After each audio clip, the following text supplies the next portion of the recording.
Druidic Rites and a Wicker Man. After your exertions, you decide to rest, ensuring you are at full strength before you explore the rest of Sacred Stone Monastery. You discover that the complex is now largely empty and are able to loot most of the rooms without any resistance. Among numerous riches found is what appears to be written philosophical treatise on self-denial and nihilism as a response to a flawed and illogical world. The treatise is headed as Marlos's Testament, and from it you are able to glean the following. Marlos Ernrail is the name of one called the Prophet of Earth.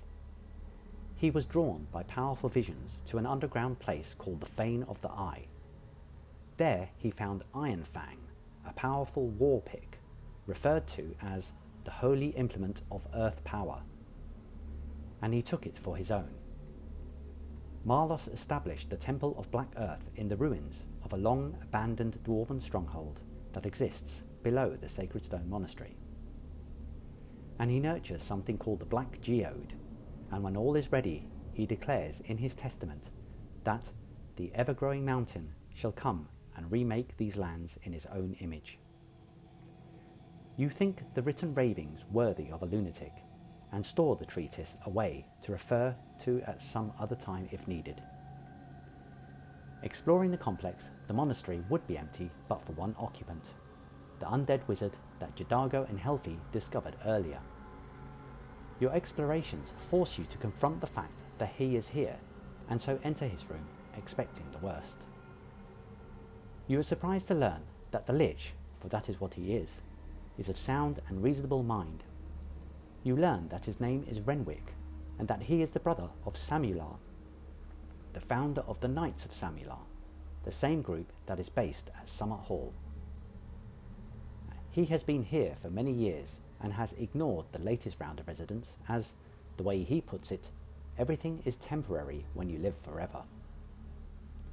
Renwick is quite taken by your quest when you explain it to him, and he bestows you with several magical gifts to aid you, asking only that you respect his home in time that you remain there.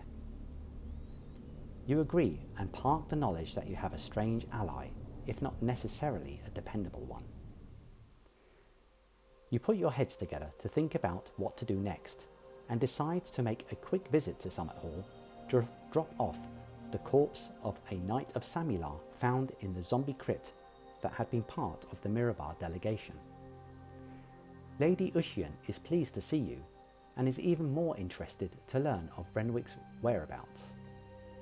She pledges to urge the Order of the Gauntlet to send a garrison to the Sacred Stone Monastery to prevent it being retaken by Black Earth cultists, but adds she will ensure they respect Renwick's space, on pain of a very sticky end. You leave Summit Hall the next day, having decided to check in on Feathergale's spire before heading for what you presume to be fire cultists at another haunted keep location you have learned about called Scarlet Moon Hall. The Aarakocra let you know that all is okay, except for having to repel a number of attempts from air cultists trying to take back the tower, all arriving from the direction of Knife Point Gully. You thank the Aarakocra and rest one more night before heading for Scarlet Moon Hall. The last of the 4 haunted keeps is easy to spot from the air, as it is surrounded by a mass of smoke and embers, heavily suggesting that something is being burned. You land your steeds apart from the location and march on what is clearly a small tower on a hill. You quickly realise that the haze has covered a large delegation of visitors to the area, many of whom you learn are druids who believe that a sacred rite is being conducted by an archdruid called Elizar Dryflagon to restore elemental balance to the region. Called the Rite of the Wicker Giant, the local druids await their turn to input into its magics, but pass their time praying, drinking and reminiscing about elder days. You encounter one such group and introduce yourselves. After some initial conversation, you determine that the group are indeed innocent druids caught up in what you think is a nefarious scheme by fire cultists, presumably led by this Elizar. Unsure of how to broach this subject, you take your leave and head through the haze towards another campfire. The new group you meet immediately gets your hackles up. They are short on information and suspicious. Before long, the niceties break down and you come to blows. You have the trigger-happy Jadago with you after all. Your suspicion that they are not real druids is confirmed as they begin to fling fireballs at you. But by that time, some early deductions by Quirky had caused him to cast a silence spell on the area, meaning the fireballs explode without alerting anyone, their light only being instantaneous eruptions in the haze. The fight is fraught, but not life-threatening, and you take down 2 fake druids and release their captive bear in the meantime, who runs off in fear.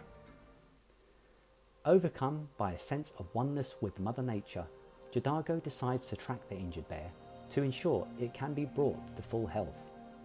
Muezza follows him, and together the Tabaxi cousins locate the ursine creature and heal his injuries before it frolics off into the nearby woods. Feeling a sense of righteousness with the world, the 2 furry friends head back to their companions, who by now have a plan.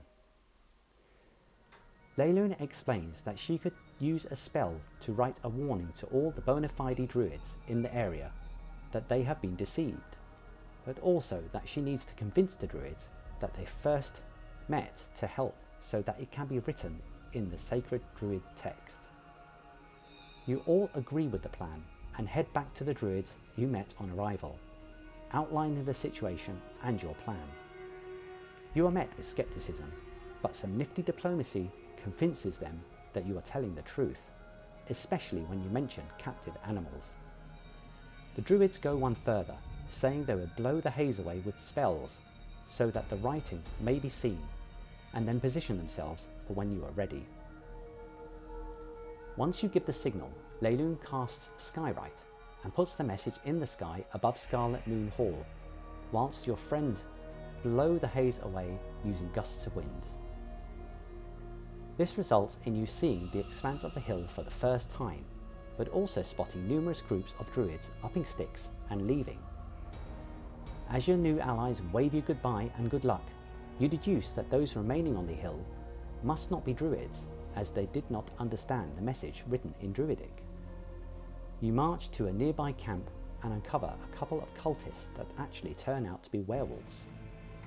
Due to the haze now being dispersed, the fight does not go unnoticed and quickly grows into a full-scale battle. The scale of the environment helps you in that reinforcements in the form of bugbears and direwolves arrive too late, as you try to dispatch a number of flame garden arbalists. The battle is on a knife edge for a while, as several hellhounds are sent to finish you off, one of them lighting up Jadago like a candle. And this is compounded by the flaming wicker giant himself detaching from the burning scaffold on the hilltop to charge down and hammer you with fiery blows. However, you make the environment work for you, using guerrilla tactics of strike and move. Before long, the wicker giant goes down in a pile of ash, and a deathly silence remains as the last of the hall's defenders head to the tower to seek refuge. In those seconds, Helfi plays a trump card and raises a dead cultist as a spectre, ordering it into the tower to destroy all within. Although unable to know exactly the result of this, it's clear from the sounds of chaos that her undead servant was effective in doing significant damage to the opponents. As most of you cheer and high-five at the result of this, Quirky sits in disquiet, having witnessed her companion nonchalantly raise an undead soul for her own nefarious use. This does not sit right with the rock gnome. It does not sit right with him at all. You withdraw to rest, keeping Scarlet Moon Hall in sight so that you are aware of any obvious reinforcements arriving. Dawn comes after a quiet night, and you make the short trip back to the hill to notice that 5 arbalists have arrayed themselves atop the scaffolding of the tower to hinder any attempt by you to rush it. Ever the cautious ones, you decide to ignore the steely bolts pointed at you and charge regardless. Making use of Eldritch Blast spells and Muezza's uncanny bow skills, 3 of the arbalists fall to the ground before the last 2 decide to head into the tower for protection. You give chase, facing no more resistance from the walls, and climb the scaffold to the entrance midway up. After ensuring you are readied, you head in to deal with the fire cultists. What greets you is a room with the middle portion of its floor and ceiling missing. Within it are several cultists and what looks like a dwarf that is made from fire. Above, you hear the menacing chants of spellcasters aiming their incantations into your room through the gap in the ceiling. Leilune makes a judgment call and decides to cast darkness to effectively blind those within 20 feet of her and render her unseeable by anyone else. A consequence of this is that the rest of you cannot see into the room. The sounds of fighting begins, and it's clear that Leilune is engaged with the enemy, but the rest of you are unsure who or what to target. The enemy is in the same predicament, but throws caution to the wind by hurling a couple of fireballs into the darkness in the hope that Leilune's concentration can be ended, but both attempts fail. Soon, Leilune's movements mean that the rest of you can see somewhat into the room, and you begin dealing with the targets that are visible. The fight moves on to the next floor as Leilune ends the darkness, and you begin to sweep up the enemies, but they are suddenly joined by the cultist leader brandishing a flaming longsword.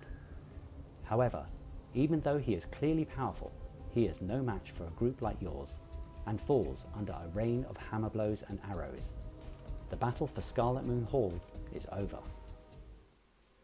Once you see to your wounds, you search the tower, which reveals that the leader was called Elazar Dryflagon, a perverse druid of the Circle of the Scarlet Moon. You relieve him of his baubles, including his flaming longsword, which after some discussion is taken by Helfi. The rest of your search finds a tunnel in the base of the tower that heads downwards. You guess that this heads towards the fire cultist stronghold below the Sumber Hills. Facing the fact that you have now destroyed all the elemental cultist strongholds on the surface, you make plans to visit Red Larch before deciding what to do next.